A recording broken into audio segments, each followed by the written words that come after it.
Hi, this is Brandon from Watches on You. Today we're back at Wixon Jewelers in Minneapolis, Minnesota, taking a look at a Rolex Milgauss reference 1019. This watch is available on sale for $29,000 here at Wixon. I'll drop a link in the description if you want to inquire about purchasing this piece.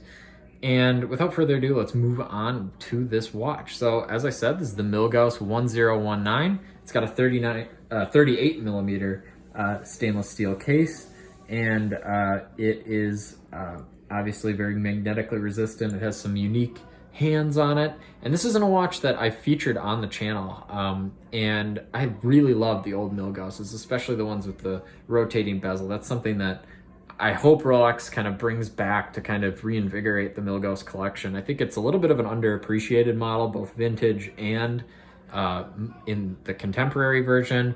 People just don't really talk about it, and I think that's a shame. I think what they need to do on the next Milgauss is put a ceramic rotating bezel on it. I know this watch doesn't have that, but I really wanted to feature this one just because of its simplicity. This is a vintage watch that you have something extremely special.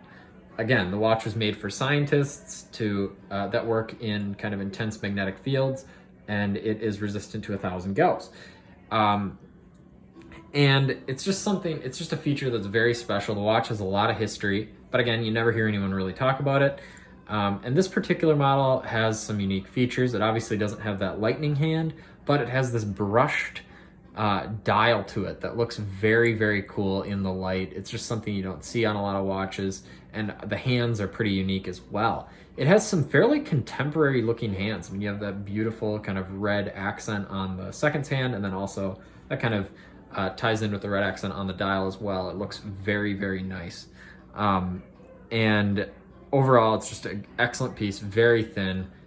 On the wrist, it feels like a Datejust, but again, it's 38 millimeters, which makes it a little bit bigger. I mean, it's 2 millimeters smaller than the Submariner at the time, which I think a man could absolutely wear this watch now, especially given its simplicity. It's just it would almost make a nice dress watch nowadays, even though it was a very kind of tool-focused, it was definitely a tool watch back in the day when it was originally made. So this is just a quick kind of watch I wanted to feature on the channel. Let me know if you want more vintage watch content. I know we recently featured this Rolex Double Red Sea Dweller, which is also on sale here at Wixon. And I think that I would expect this review to do very, very well as well. Probably not as well as the Rolex Milgauss, because the Milgauss isn't as talked about as I was constantly kind of referring to. But again, we have access to these vintage watches, so let us know if you think that it's a good kind of route for us to go with the channel a little bit. So again, like, subscribe, and share. And again, there'll be a link in the description to Wixon's website. So thanks for watching this video. Goodbye.